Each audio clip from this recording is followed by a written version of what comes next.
আমারে মাঝে মাঝে বলতো, হামজা ভাই যদি বাইরে যেতে পারি জীবনে কোনোদিন কাফেরের জানাজায় যাব না, পড়াবো না। কাফের পান কোথায়? বারবার একই কথা বলেন।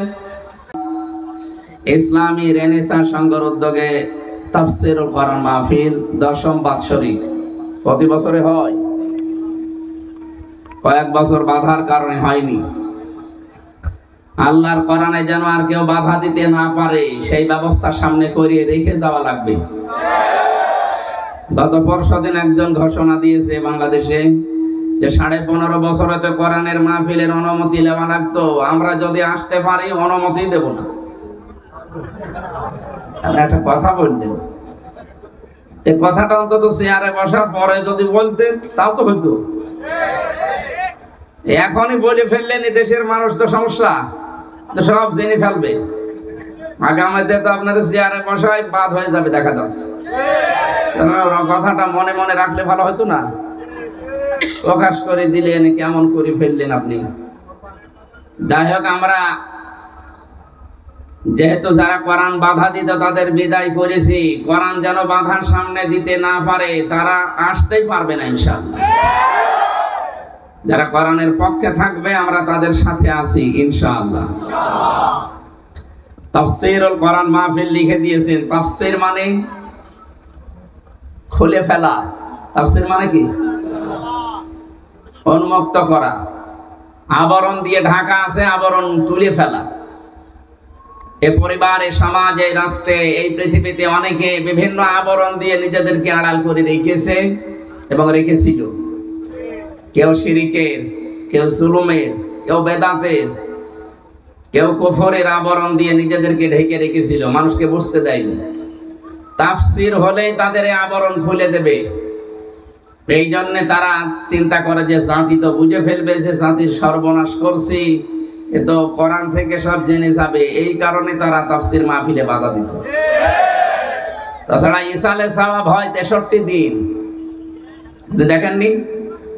ওরস শরীফ হয়, আমি এই দেখেছি 63 দিন একাধারে চলছে ওরস শরীফ, ওরস মোবারক। গোসল শরীফ হয়, নওরস শরীফ হয়, খসরত শরীফ হয়। কোন শরীফে বাধা নেই, শুধু কোরআন শরীফে বাধা। কারণ ওরা জানে যেহেতু খোলা, তাফসীর মানেই তো খুলে ফেলা, আবরণ ঢেকে আছে, আবরণ তুলে ফেলা। আমরা যে আবরণ গুলো দিয়ে ব্যবসা করে খাচ্ছি, তাফসীর হলে আবরণ আসলে তো থাকবে না। জাতি বুঝতে পারবে যে এটা জাতির সর্বনাশকারী, তখন মেরেও ফেলতে পারে। এই কারণে এরা এত বাধা দেয়। জালেমরা বাধা দেয়, শিরিক যারা করে তারা বাধা দেয়, যারা কুফরি করে তারা বাধা দেয়, সর্বপ্রতি যারা বেদাতপন্থী তারা তাফসীর মাহফিলে বাধা দেয়। ওদের নামগুলো এরকম। 2 নম্বরে দিয়েছেন কোরআন। কোরআন মানে বহুল পঠিত পাঠ্য। এই পৃথিবীতে এত পড়া হয়েছে, কোন কিতাব আমরা পাইনি, নামও শুনিনি। কথা বুঝতেছেন? অন্যান্য কিতাবের নাম আমরা শুনি, কিন্তু সেই কিতাবগুলো এত পড়া হয়নি, যদিও সেগুলো আসমানি কিতাব। তাওরাত, জব্বর, ইনজিল। তাওরাত এবং ইনজিলে আমাদের নবী মুহাম্মদুর রাসূলুল্লাহ সম্পর্কে 5টা তথ্য দেওয়া আছে। কয়টা? আল্লাহ রাব্বুল আলামিন বলেন, ইয়া আইয়ুহান নাবিয়্যু ইন্না আরসালনাকা শাহিদাও ওয়া মুবাশশিরাও ওয়া নাযীরা ওয়া দাঈয়ান ইলাল্লাহি বিইযনিহি ওয়া সিরাজাম মুনীরা। বলেন আল্লাহু আকবার। সূরা আহজাবের 45-46 নম্বর আয়াতে আল্লাহ জানিয়েছেন, হে নবী, আমি কিন্তু আপনাকে পাঠিয়েছি এই পৃথিবীর ময়দানে সাক্ষ্যদাতা হিসাবে। আপনাকে আমি সুসংবাদদাতা হিসাবে পাঠিয়েছি। আপনাকে আমি ভীতি প্রদর্শনকারী হিসাবে পাঠিয়েছি। আল্লাহর অনুমতি ক্রমে আপনি আল্লাহর দিকে ডাকবেন, এই জন্য পাঠিয়েছি। সর্বোপরি আপনাকে আমি পাঠিয়েছি উজ্জ্বল প্রদীপ হিসাবে। এই 5টি গুণের কথা তাওরাতে ছিল। হযরতে মুসা নবী আলাইহিস সালামের উপরে যে কিতাব আল্লাহ নাযিল করেছিলেন, ওই কিতাবের সামারাইজ বক্তব্য ছিল এই 5টা। নবীজি সম্পর্কে যত তথ্য ছিল সব এক জায়গায় করলেই 5টার ভেতরে পাওয়া যেত। জোরে বলেন সুবহানাল্লাহ। সুতরাং অতীতে যত কিতাব আল্লাহ পাঠিয়েছেন সহিফা 100টার বড় কিতাব 3টা কোরআন বাদ দিয়ে, প্রতিটি কিতাবের ভেতরে আমাদের নবী মুহাম্মদ রাসূলুল্লাহ সম্পর্কে কম বেশি আলোচনা ছিল। এজন্য প্রত্যেকটি নবী তার উম্মতের কাছে শেষ বিদায় নেওয়ার সময় জানিয়েছে, আমি চলে যাচ্ছি, কিন্তু আমার পরে একজন নবী আসবে, আখেরি নবী। আমার পরে একজন নবী আসবে, আখেরি নবী। উনি চলে যাওয়ার পরে আবার যে এসেছে সেও একই কথা বলেছে। প্রত্যেকটা নবীর বর্ণনায় যখন এইটা ছিল, আমি এখান থেকে কয়েকটা শিক্ষা আপনাদেরকে দিতে চাই, যেহেতু রেকর্ড হচ্ছে। প্রতিটি নবী বনি ইসরাইল সম্পর্কে যে তথ্য আমরা পেয়েছি, হযরত আদম নবী থেকে শুরু করে বনি ইসরাইলের হযরত নূহ আলাইহিস সালাম, যিনি শরীয়তের প্রথম নবী, প্রথম শরীয়ত পূর্ণাঙ্গ তার কাছে নাযিল হয়, সেখান থেকে হযরত ঈসা আলাইহিস সালাম পর্যন্ত যত নবী আল্লাহ পাঠিয়েছেন, প্রতিটি নবীর সিস্টেম ছিল একজন বিদায় নিলে আর একজন তার হাল ধরত। এই জন্য উম্মতের দায়িত্ব ছিল নবীদের উপরে। এই কথা বোঝেন? উম্মতের দায়িত্ব ছিল কাদের উপরে? একজন চলে গেলে আর একজন আসতো। কুল্লামা হালাকা নাবিয়্যুন খালাফাহু আখার। একজন চলে গেলে ওই জায়গায় ইসলামাভিষিক্ত হইতো আর এক নবী, উনি দায়িত্ব বুঝে আবার শুরু করতেন দাওয়াতি কাজ। আমাদের নবী পর্যন্ত আসার পরে এই সিস্টেমই ছিল। কিন্তু বিশ্ব নবী মুহাম্মদ রাসূলুল্লাহ শেষ কথা তিনি বললেন, আনা খাতামান নাবিয়্যিনা লা নাবিয়্যা বাদি। আমি শেষ নবী, আমার পরে আর কোনো নবী রাসূল আসবে না। এবার বলেন তো, এই কথাটা শোনার পরে কি মনে হচ্ছে? হাজার হাজার বছর এই পৃথিবীর ময়দানে যারা নবী আর রাসূল হয়ে আসলেন, একজন চলে গেলে আর একজন এসে ওই জায়গাটার সামাল দিতেন।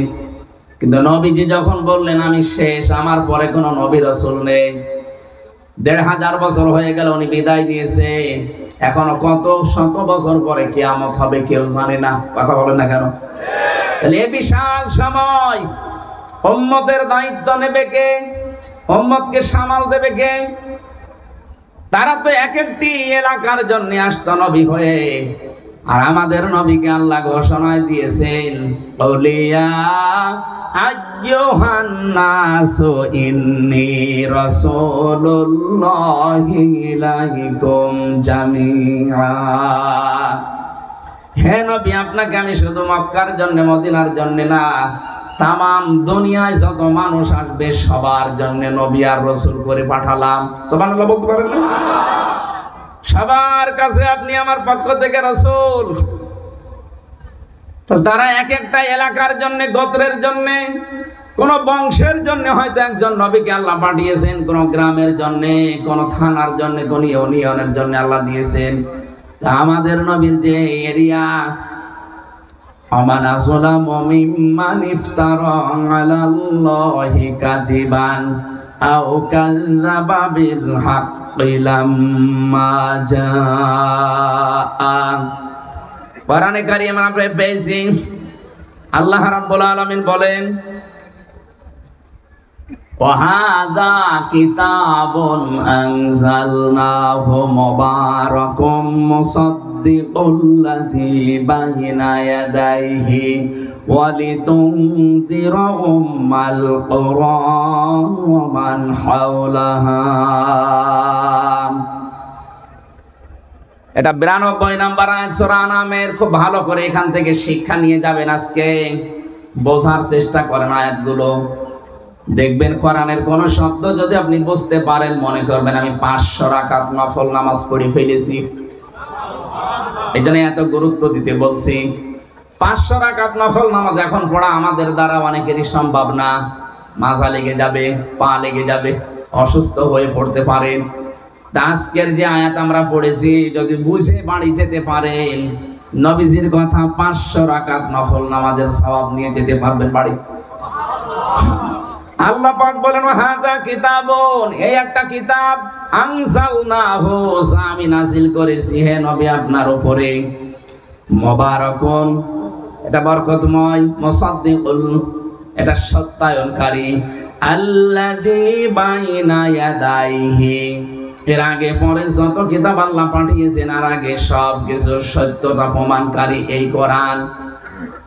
অলিতুনযিরা উম্মাল কুরা ওয়া মান হাওলাহা, আপনি এই কোরআন দিয়ে সতর্ক করবেন উম্মুল কুরা, তার মানে মক্কা শরীফের আশপাশে যারা আছে তাদের, শুধু মক্কা না, ওমান হাওলাহা, এর আশেপাশে যা আছে।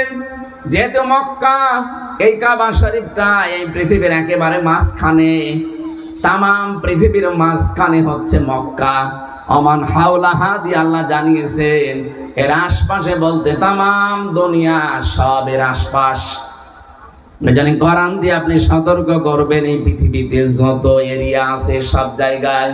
হয়তো আপনি যেতে পারবেন না কারণ আপনি শেষ, খুব বেশি হলো না আপনার 100 বছর বাঁচবেন, কিন্তু এরপরে আপনার দায়িত্ব পালন করবে কারা? একটা প্রশ্ন আসে। অন্যান্য নবীরা বিদায় নিলে আরেকজন আসতেন, উনি নিলে আরেকজন আসতেন, কিন্তু আপনি নিলে তো আর আসবেন না। আপনি নিজেই জানিয়ে দিলেন যে আনা খাতামান নাবিয়্যিনা লা নাবিয়্যা বাদি, আমি শেষ নবী, আমার পরে কোনো নবী নেই।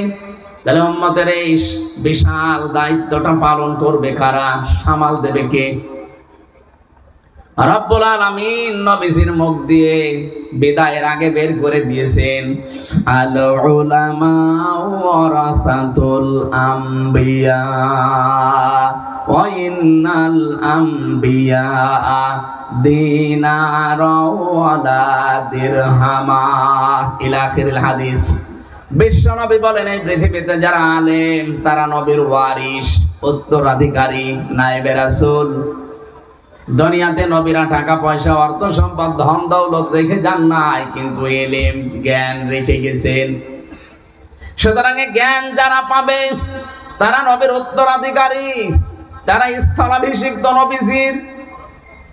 এক নবী বিদায় নিলে বনি ইসরাইলে আর এক নবী হয়তো আসতো, কিন্তু আমাদের এই দৃশ্যটা আপনি তাকান, নবীজি বিদায় নেওয়ার পরে একজন দুইজন না, লক্ষ লক্ষ নায়েবে রাসূল এখন তামাম দুনিয়ায়। কথা বলেন, কত বড় দায়িত্ব আপনি পেয়েছেন, আপনি নিজের ওজন বোঝেন।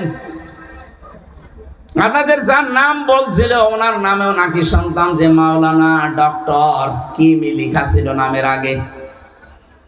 আরে ভাই, নবীর দায়িত্ব পালন করতে হবে আলেমদের। আজ অনেক আলেম দেখি না ভয় পায়, বলে আমার দরকার নেই ওই সমস্ত ঝামেলায় যাওয়ার। তাহলে আপনার নামের আগে আলেম আপনি লিখতে পারেন না, কারণ আলেম হচ্ছে একটা দায়িত্ব নেওয়ার নাম। এদিকে আছেন, আলেম এটা বিশাল একটা দায়িত্ব ভার গ্রহণ করার নাম। শুধু নামের আগে লয়কার ম থাকলে হয় না।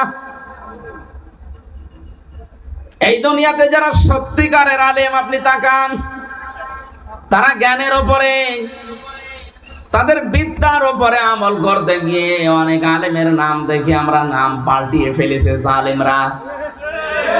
শহীদ আল্লামা দেলাওয়ার হুসাইন সাইদি রহমতুল্লাহ আলাইহি, তার নাম জালেমরা পাল্টিয়ে দিয়েছে দেল্লু শিকদার। আমি কি বানিয়ে বলছি? তার নাম কি দেল্লু শিকদার নাকি? আপনি তার সার্টিফিকেট দেখেন, ম্যাট্রিক পরীক্ষার সার্টিফিকেট আছে দাখিলের, সেখানে সরাসরি লেখা আছে দেলাওয়ার হুসাইন সাইদি। আমি পিরোজপুরে গেছি, বরিশাল পিরোজপুরে, ওনার বাবা, ওনার নাম হচ্ছে মাওলানা ইউসুফ সাইদি।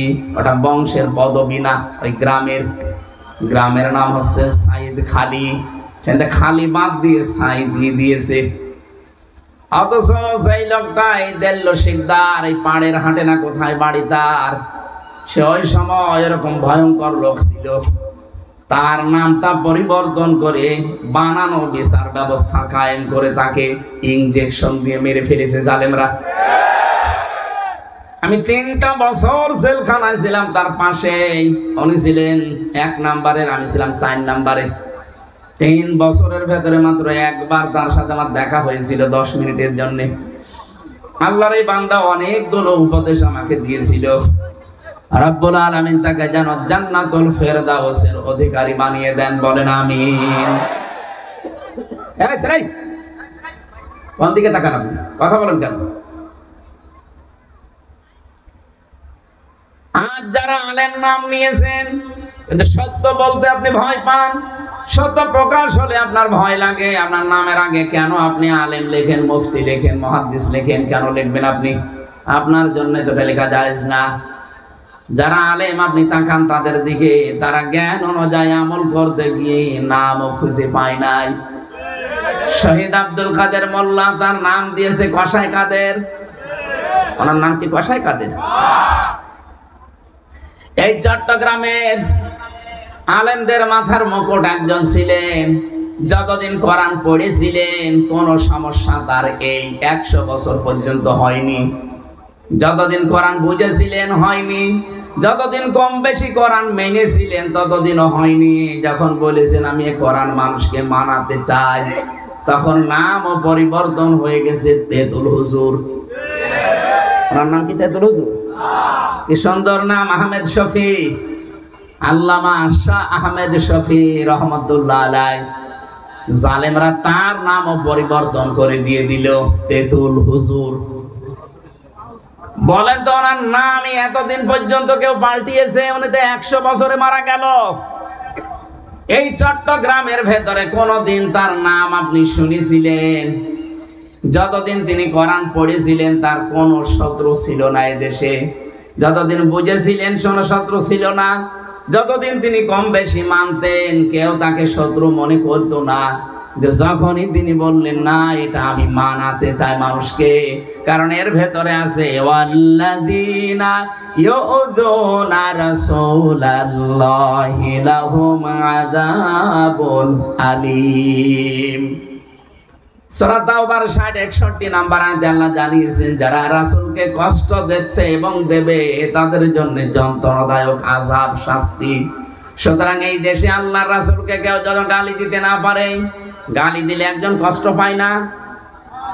এই জবাব দেন না কেন? আপনি রাসূলুল্লাহকে গালি দেবেন, সে কষ্ট পাবে না। এই জন্যই তো তিনি খেপেছিলেন যে না এটা আমি হতে দেব না। তার যে 13 দফা ছিল আপনি তাকান, তার ভেতরে এটা ছিল যে রাসূলুল্লাহর বিরুদ্ধে কোনো কথা বললে তাকে ফাঁসি দেওয়া লাগবে। এটা ছিল না? দফাগুলো তো সবই ভালো ভালো দফা, কিন্তু এতদিন পর্যন্ত তাকে তো কেউ শত্রুই মনে করেনি। যখনই তিনি আলেম নামটাকে বাস্তবে রূপ দেওয়ার জন্য বললেন না এটা আমি আর চলতে দেব না, যখনই গেছেন 13 সালের দিকে তাকান, তাকে শুধু না তার অনুসারী লক্ষ লক্ষ এই দেশ থেকে বিদায় করে দিয়েছে জালেমরা। কি বুঝলেন আপনি বলেন তো? তাহলে আলেম এই শব্দটা অত সহজ না। এটা রাসূলের দেওয়া, এই পৃথিবীতে সকল নবীদের দেওয়া একটা বিশাল আমানত। এই আমানতটা পাওয়ার জন্য একটা জিনিস পাওয়া লাগে, তার নাম আল্লাহর কিতাব। ইন্না রাবনাল আমানাতা আলাস সামাওয়াতি ওয়াল আরদ ওয়াল জিবালা ওমা হামালাহাল ইনসান ওয়া আশফাকনা মিনহা ওয়া হামালাহাল ইনসান। রব্বুল আলামিন বলেন আমি বিশাল একটা আমানত আমার এই কোরআনে কারীম, আমি আসমানকে, জমিনকে, পাহাড়কে দিতে চেয়েছিলাম, কেউ স্বীকৃতি দেয়নি যে না আমরা পারবো না। প্রত্যেকে অপারগতা প্রকাশ করেছে। সর্বশেষ এটা আমি দিয়েছি মানুষকে। কাকে? যার মাধ্যমে দিলাম তিনি একজন মানুষ ছিলেন, তার নাম কি? মুহাম্মাদুর রাসূলুল্লাহ সাল্লাল্লাহু আলাইহি ওয়াসাল্লাম। তার মাধ্যমে যেহেতু দিয়েছি, তার মাধ্যমে সেই পৃথিবীতে যত মানুষ এটা পাবে তারা নবীর উত্তরাধিকারী, তাদেরকে মনে করবে ওয়ারিস, নায়েবে রাসূল, ইস্তালাভিষিক্ত। সুতরাং উম্মতের দায়িত্ব এখন নেওয়ার সময় আলেমদের। আলেম মানেই শুধু নামের আগে মাওলানা, মুফতি লেখা থাকবে, এটা আলেম না। যে যতটুকু জানেন আপনি ওই বিষয়ের আলেম। কি কথা বুঝলেন? আপনি নামাজের যদি 13টা ফরজ, 14টা ওয়াজিব জানেন, নামাজ ভেঙে যায় 19টা কারণে, নামাজের সুন্নাত 12টা, এইগুলো যদি মোটামুটি জেনে আমল করতে পারেন আপনি নামাজের আলেম। আপনি যাকাত দেওয়া লাগে 8টা খাতে, কি কি সম্পদ হলে যাকাত দেওয়া লাগে, কতটুকু পরিমাণ দেওয়া লাগে, কোথায় কোথায় দেওয়া লাগে, এটা যদি আপনি জানেন তাহলে আপনি যাকাতের আলেম। আর পুরাটা সব মিলে যারা জানে তাদেরকে বলা হয় পরিপূর্ণ আলেম। আপনি হয়তো সব জানেন না, নামাজের অন্তত সূরা ফাতিহা বাদ দিয়া 4টা সূরা জানলে আর এই নিয়ম নীতিগুলো একটু পড়লে আপনি আলেম হয়ে গেলেন। কিসের? নামাজের। বলেন বলেন। আপনারও দায়িত্ব আছে। এমনকি যে লোকটা কিছু জানে না, শুধু জানে সুবহানাল্লাহ, নবীজি বলেন বাল্লিগু আন্নি ওয়ালাউ আয়া, এইটাও মানুষকে পৌঁছিয়ে দাও। তাহলে সে যতটুকু জানবে ওইটা কিন্তু প্রচার করা, পৌঁছিয়ে দেওয়া মানুষের কাছে, এটা কিন্তু তার জন্য নামাজের মতো একটা ফরজ কাজ। এই কাজটা আজ বাংলাদেশে আমরা অনেকে করতাম না, বলতাম এটা ওদের দায়িত্ব। যাদের উপর আপনি ছেড়ে দিয়েছিলেন তাদেরকে জালেমরা আটক করে রেখেছিল। সবাই যদি দায়িত্ব ফরজ মনে মনে করতাম না, এটা আমার জন্য নামাজের মতো ফরজ। আমি যদি জানি সুবহানাল্লাহ, আল্লাহ পবিত্র, এইটাই আমি ছড়াবো। কথা বলেন না কেন? এইটাই আমি ছড়াবো। আপনি যদি জানেন কুল হুয়াল্লাহু আহাদ, হে নবী বলেন আল্লাহ এক, এইটাই আমি ছড়াবো। সবাই যদি নিজ নিজ দায়িত্ব পালন করতাম জায়গা থেকে, বাংলাদেশে কোনো আলেম এই 15 বছরের জেল খাটা লাগতো না। আপনি কারে জেলে নিয়ে যাবেন? সবাই আমরা আলেম। যে যতটুকু জানি ওই বিষয়ের আলেম না আপনি? আমার কথা বোঝা যাচ্ছে? বিশাল দায়িত্ব আল্লাহ নবীজির মাধ্যমে আমাদের প্রত্যেককেই দিয়ে দিয়েছেন। শুধু স্পেসিফিক ভাবে আমির হামজা না, আমার নামের আগে আলেম লেখা আছে বলে আমি দায়িত্ব পালন করে 3 বছর খাটবো, আরো সামনে 10 বছর আমারে দেবেন, আর আমি কলা খাবেন না। যে যেখানে যেইটা জানেন ওইটা পালন করার।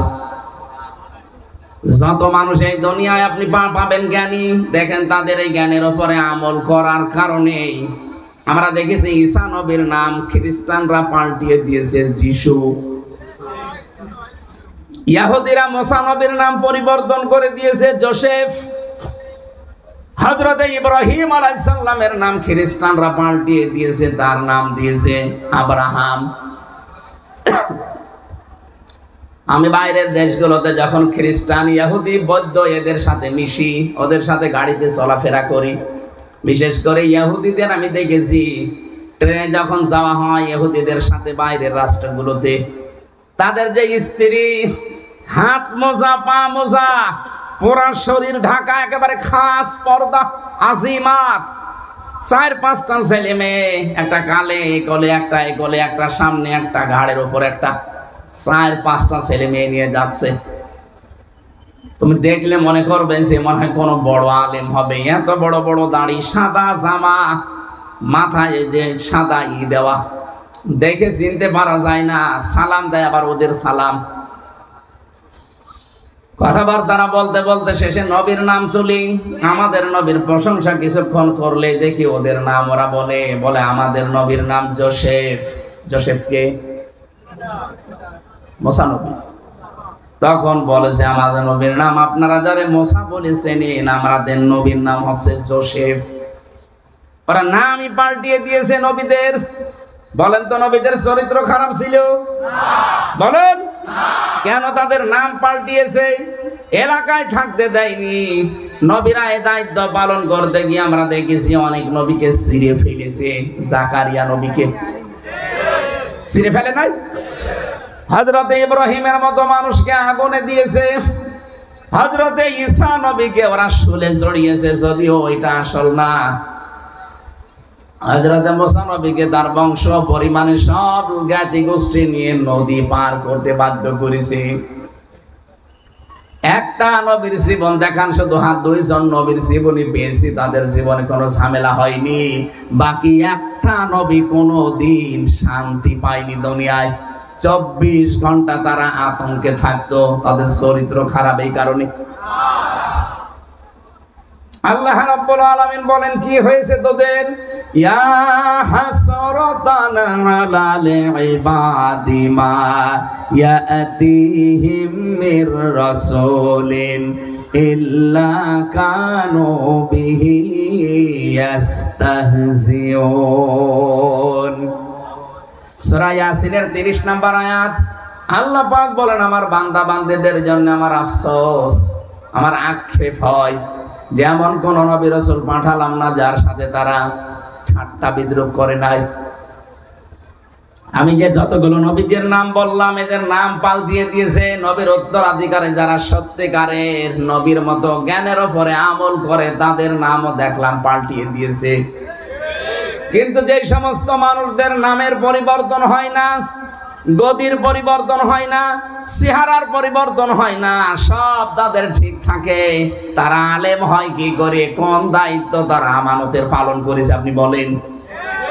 বলেন। তারা তো সারা জীবন দেখলাম জালেমের 5-8টা গোলাম ছিল। বাংলাদেশে যত জায়গায় বেশি, তার ভেতরে আপনাদের এইটা একটা কালপিট। পরে শয়তান বলল, শয়তানের মান সম্মান যাবে। শয়তানও আমারে মনে হয় রাস্তায় ধরে বলবে, কেন আপনি আমার নামে ওর চালিয়ে দিলেন? আমি অত খারাপ না। শয়তানও অত নিচে নামে না।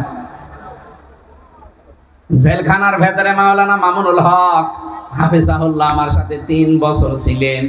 সকালে আর দুপুরের খাবার আমরা এক জায়গায় খেতাম। আমাদের যেহেতু 24 ঘন্টা তালাবদ্ধ করে রাখতো, 24 ঘন্টা।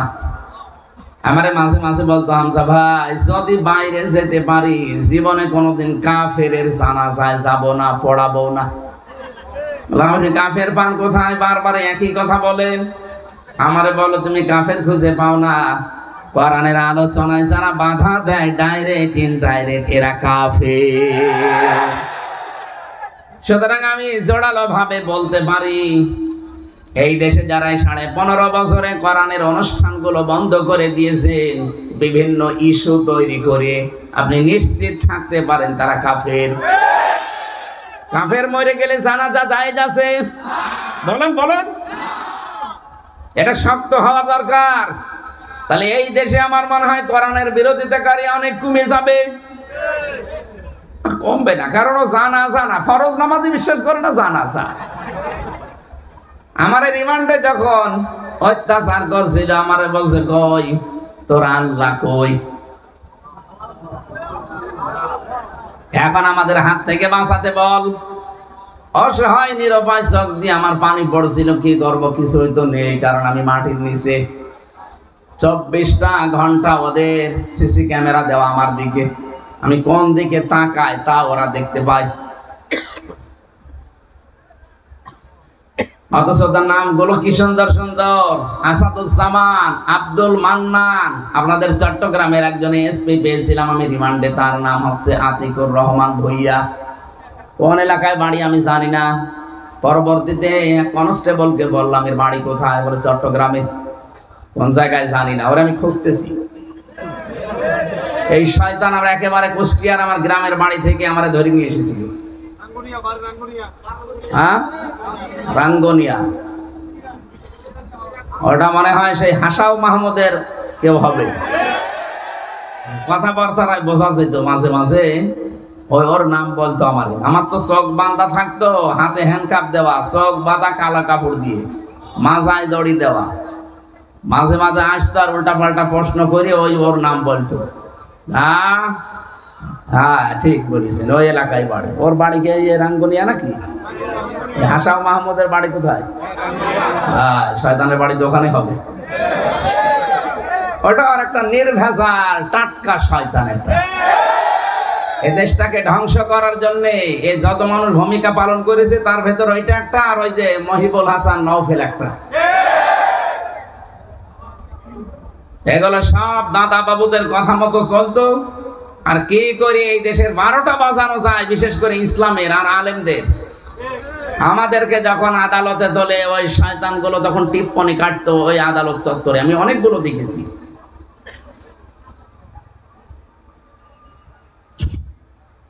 এখন ওদেরকে তুলতেছে এই যে কালা মানিক, সেইটা কলার পাতায় শুয়েছিল। শুধু কলা পাতায় না, ওরে গলায় গামছা দিয়ে টানতে টানতে নিয়ে এসেছে সিলেট থেকে। এমনকি এক কারারক্ষের কাছে কয়েকদিন আমার গাজীপুরে মাহফিল ছিল, যেখানে ছিলাম কাশিমপুর হাই সিকিউরিটি জেলে। শুনলাম কারারক্ষী আমারে বলছে, হুজুর ও শয়তান আমাদের কাছে আছে, ওর বিসি উড়ে গেছে। ওর বিসি উড়ে গেছে, ভালো হয়েছে। ও শয়তান যারা জীবনে বিয়ের কথা বলতে না পারে, আর ওর বউ যদি শোনে, ওর বউ মনে হয় পালাবে। না, বিসি নেই ওর কাছে, দেখি কি হবে।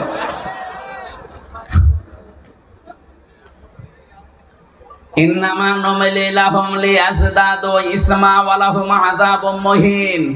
আল্লাহ রাব্বুল আলামিন বলেন, এই পৃথিবীতে যেই মানুষগুলো, এই পৃথিবীর ময়দানে যেই মানুষগুলো পাপের বোঝা পরিপূর্ণ হয়ে যায়, ওদেরকে আমি অপমানজনক শাস্তি দেই।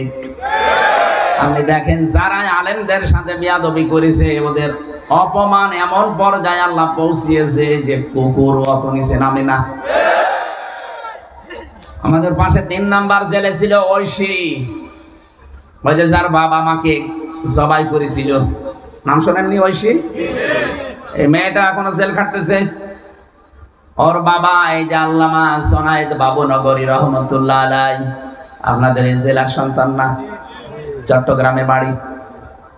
ওই আলেমকে দাড়ি চেপে ধরে টান দিয়ে কয়েকটা দাড়ি পর্যন্ত তুলে ফেলেছিল। আমার কারারক্ষীরা পরবর্তীতে এই ঘটনা শোনায়, ওই যে কনস্টেবল যারা ছিল দায়িত্বে, তারা আমারও রিমান্ডে তারাই ছিল। বলতো বাবুনগরে কি আমাদের এই স্যার, ও একেবারে দাড়ি ধরে টান দিয়ে কয়েকটা দাড়ি পর্যন্ত তুলে ফেলেছিল। ওই হুজুরটা অসহায়, এমনিতেই মোটা মানুষ, অসুস্থ শরীরে বরদোয়া দিয়েছিল, যা করলে আল্লাহ তোমার উপরে শোধ তুলবে। আল্লাহ ঠিক তুলেছে। মেয়ের হাতে জবাই করিয়েছে। এই কথা বলেন না কেন? এই জন্য আলেম যারা এই দেশে আমরা আছি, শুধু নাম না, অনেকে আমরা এই হাদিসটা শুনি ফজিলতের জন্য, আল উলামা ওয়ারাসাতুল আম্বিয়া, আলেম ওলামারা নবীর ওয়ারিস। আরে ভাই ঠিক আছে, কিন্তু নবী যে একটা দায়িত্ব দিয়ে গেল, এটা বিশাল। পাহাড়ের পাহাড় নিতে চাইনি, আকাশ নিতে চাইনি, জমিন নিতে চাইনি, সেই দায়িত্ব আপনার মাথার উপরে। আপনি টের পাচ্ছেন? খালি নাম শুনলেই হবে? আলেমের এই দায়িত্ব পালন করতে গিয়ে কোরআনের পাখি 13 বছর জেল খেটেছে, মাথা নত করেনি। অথচ কত মানুষের আগে তো আমরা আলেম দেখি, তারা আলেম নামটা শুধু নিয়েই বসে আছে, কোনো কাজ নেই তাদের। এই জানে আলেম নামটা কিন্তু বড় কঠিন নাম। এটা বাস্তবে রূপ দিতে হলে আপনার জীবন চলেও যেতে পারে। এজন্য আমার নবীর নাম বলছিলাম আমি, বিশ্ব নবী মুহাম্মদুর রাসূলুল্লাহর নাম। আসমানি যত কিতাব আছে, আল্লাহ প্রত্যেকটা কিতাবে কম বেশি পরিচয় তুলে ধরেছেন। রাব্বুল আলামিন কোরআনে কারীম, এই যে কোরআন শব্দটা বলছি কেন? বহুল পঠিত পাঠ্য। এত বেশি কোন কিতাব পড়া হয়নি। এর আগে যত কিতাব আল্লাহ দিয়েছেন সেগুলো কম বেশি পড়া হয়েছিল। সবচাইতে বেশি পড়া কিতাবের নাম কি? আরো জোরে বলেন। 3 নাম্বার শব্দ দিয়েছেন আপনারা, মাহফিল। মাহফিল মানে কি? অনুষ্ঠান। মাহফিল মানে কি? তাফসীরুল কোরআন মাহফিল, কোরআনে কারীমের তাফসীরের অনুষ্ঠান। আজকের এখান থেকে আমরা কোরআন শরীফের সবচাইতে দামি আয়াত একটা, যেটা আয়াতুল কুরসি বলা হয়, এখানে আল্লাহর 10টা ক্ষমতার কথা আছে। কয়টা? 10টা। এই 10টা ক্ষমতা কেউ যদি বিশ্বাস করে মেনে চলতে পারে, ও শুধু মরতে দেরি, জান্নাত পেতে দেরি হবে না। আমরা সেই গুরুত্বপূর্ণ একটা, মর্যাদাপূর্ণ একটা আয়াত থেকে আজকে কথা শুনবো। থাকবেন তো ইনশাআল্লাহ? আজকের মাহফিলের প্রধান অতিথির জন্য দোয়া করছি আপনাদের চট্টগ্রামের সন্তান, বাংলাদেশ জামাত ইসলামী চট্টগ্রামী মহানগরীর আমির, সাবেক এমপি, বিশিষ্ট রাজনীতিবিদ, সমাজসেবক আলহাজ শাহজাহান চৌধুরী দামাদ বারকাতুহুমুল আলিয়া। বলেন আমিন। মাহফিলের বিশেষ অতিথি বাংলাদেশ জাতীয়তাবাদী দল পটিবিলা ইউনিয়নের সম্মানিত সভাপতি জনাব ইদ্রিস শিকদার আছে। উনি এখানে সভাপতির দায়িত্বে আছেন উপদেষ্টা পটিবিলা ইসলামী রেনেসাঁ সংঘ ও আমির বাংলাদেশ জামাত ইসলামী বটতলী শহর জনাব অধ্যাপক জালাল আহমেদ দামাদ বারকাতুহুমুল আলিয়া। যারা আলোচনা এখানে রেখেছেন নন্দিত মুফাসসিরে কোরআন বিশিষ্ট ইসলামিক চিন্তাবিদ জনাব মাওলানা কামরুল ইসলাম সাইদ আনসারী, মাদারীপুর টেকেরহাট। আলোচনা রেখেছেন মাওলানা হুসাইন আহমেদ মাহফুজ চুয়াডাঙ্গা, হাফেজ ইকবাল হুসাইন লোহাগাড়া। এ মাহফিলে যার মাধ্যমে এসেছি, আমি এর আগেও আসার চেষ্টা চালিয়েছিলাম, কিন্তু ব্যাটে বলে মেলে নাই এবং আপনাদের ওই শয়তানের কারণে হয় না। এখন আসেন তো, এসে মাইক কেড়ে নিন। আসেন, আপনি কোন মায়ের দুধ খেয়েছেন আমি দেখতে চাই। আসেন, আজকে মাইক ছেড়ে দিলাম, কেড়ে নিন।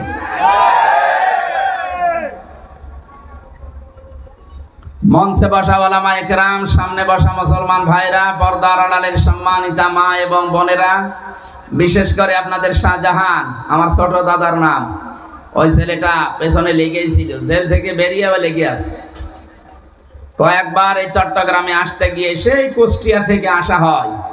আমার যাওয়া আসা প্রায় কমপক্ষে 600 কিলোমিটার, 1200 কিলোমিটারে যাওয়া লাগে। একটা অনুষ্ঠানের জন্য আসলে আমাদের কষ্ট হয়ে যায়। তারপরও আসতাম কষ্ট করে কোরআনে কারিম প্রচার করার জন্য। আর শয়তানরা আসার পরে এই ফেনী থেকে অথবা চট্টগ্রাম পাওয়ার আগে এখান থেকে ফেরত দিয়ে দিত, বলে না আর আসা যাবে না, বাড়ি চলে যান। আল্লাহ যে কি বাঁচানো বাঁচিয়েছে আমাদেরকে, আর কিছুদিন থাকলে ওরা আমাদেরকে কোথায় পৌঁছিয়ে দিত। আর এদেরকে সাহায্য করার জন্য কিছু আলেম নামে জালেম, ওদের আমি দোষ দেই না, ওরা তো যা জেনে হয়তো করতে পারে, কিন্তু আলেমরা কি করবে? আলেম গুলো একটা জালেমের পরিচয় দিল না। আমার মনে হয় কিয়ামতে এই সমস্ত আলেম নামধারী, এই যে নদবী নাকি, কিয়ামতে আব্দুল্লাহ বিন ওবায়ের সাথে উঠবে। কারণ জানা শোনার পরে ভুল করেছে। যারা না জেনে ভুল করেছে তাদেরও হবে শাস্তি, কিন্তু এদের শাস্তি আরো ডবল হবে। এই অনুষ্ঠান শুধু আজকে এলাকায় মুসলমানদের জন্য না, আমি খোলাখুলি বলছি, এটা শুধু মুসলমানদের জন্য না। হাদা বায়ানুল লিন্নাস, মানুষ পদবাচ্চে যারা বিবেচিত তাদের জন্য আজকের এই অনুষ্ঠান। সুতরাং অন্য ধর্মের মানুষও যদি এসে থাকেন, আপনাদের ওয়েলকাম। অনেকে আপনাদেরকে এখন বোঝাচ্ছে যে যদি ইসলাম দেশে ক্ষমতায় চলে আসে তাহলে কিন্তু তোমাদের কচু কাটা করবে। সব মিথ্যা কথা, সাফ কথা শোনেন, এটা রেকর্ড হচ্ছে। বাংলাদেশে কোনো মুসলমানের মাথায় বাড়ি দেন, একটা গুনাহ হবে। কোন হিন্দুর গায়ে বাড়ি দেবেন, ডবল গুনাহ হবে।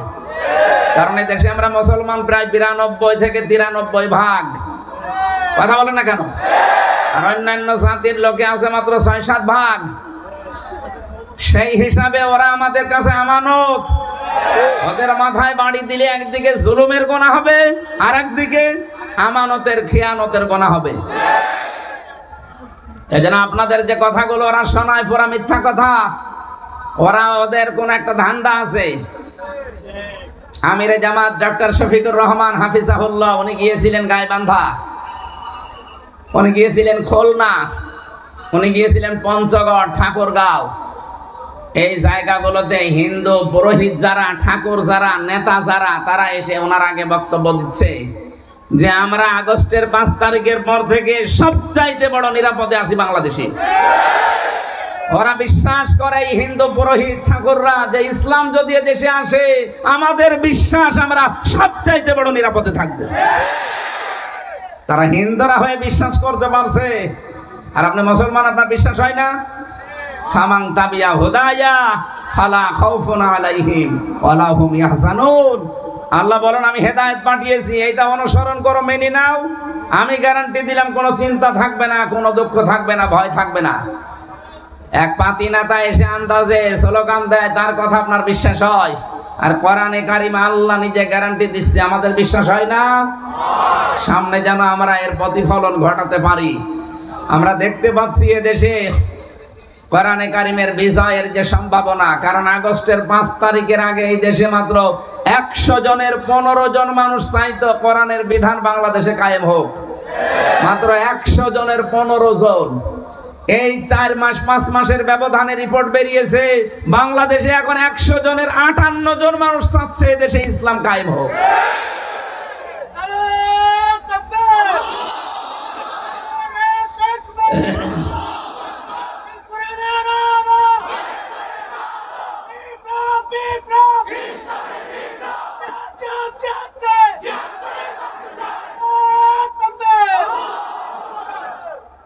আমার 100 ভাগ কোরআনের উপরে বিশ্বাস আছে। আমি বিশ্বাস করি কোরআনের আয়াত আল্লাহ এই দেশে আমাদেরকে দেখাবে।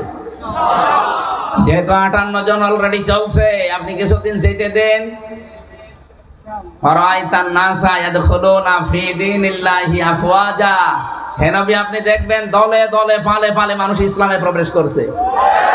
সেই দৃশ্য আরম্ভ হয়ে যায়নি? কোরআনের পাখি বেঁচে থাকলে আরো বেশি হতো। এক একটা বিভাগে শুধু একবার করেছে তো হাজার হাজার মানুষ, লক্ষ লক্ষ মানুষ এমনি ইসলামে চলে আসতো। অনেকেই হয়তো একটু বেড়া জালে আছে, একটু বিভ্রান্তিতে আছে, একটু সন্দিহান যে না জানি কি হয়। কিছুই হবে না, ইসলাম আসলে আপনিও শান্তি পাবেন। কথা বলে না কেন? আন্তর্জাতিক কিছু সমস্যা আছে, এগুলো আমরা আশা করছি মিটে যাবে, কারণ আল্লাহ আমাদের সঙ্গে আছেন। আল্লাহ আমাদের সঙ্গে যদি থাকে এই সমস্ত বিষয়গুলো তুচ্ছ, কিচ্ছু হবে না ইনশাআল্লাহ। সামনে 4 বছরকে আমরা দেখতে চাই না যে কোরআন দিয়ে বাংলাদেশ চলছে। 54 বছর তো দেখেছেন বাবা চালিয়েছিল দেশ, মানুষ দুর্ভিক্ষে মরে গেছে। যারা মুরব্বী আছে জিজ্ঞাসা করে দেখেন, বাবার সময় দুর্ভিক্ষ ছিল না? স্বামী চালিয়েছিল, চাচা চালিয়েছে 9 বছর, 10 বছর জেল। ভাবে চালিয়েছিল, বউ তো চালালো। এখন বাকি আছে শুধু এইটা দিয়ে চললে কেমন দেখা যায়। আমার জীবনের সবচাইতে বড় আকাঙ্ক্ষা এখন এইটা, যে আল্লাহ তুমি মরণের আগে অন্তত একটু দেখাও যে এইটা দিয়ে বাংলাদেশ চলছে। কারা কারা চান দেখতে? দেখি লিল্লাহি তাকবীর। দেখেন তো হাত তোলেনি কে? আলহামদুলিল্লাহ।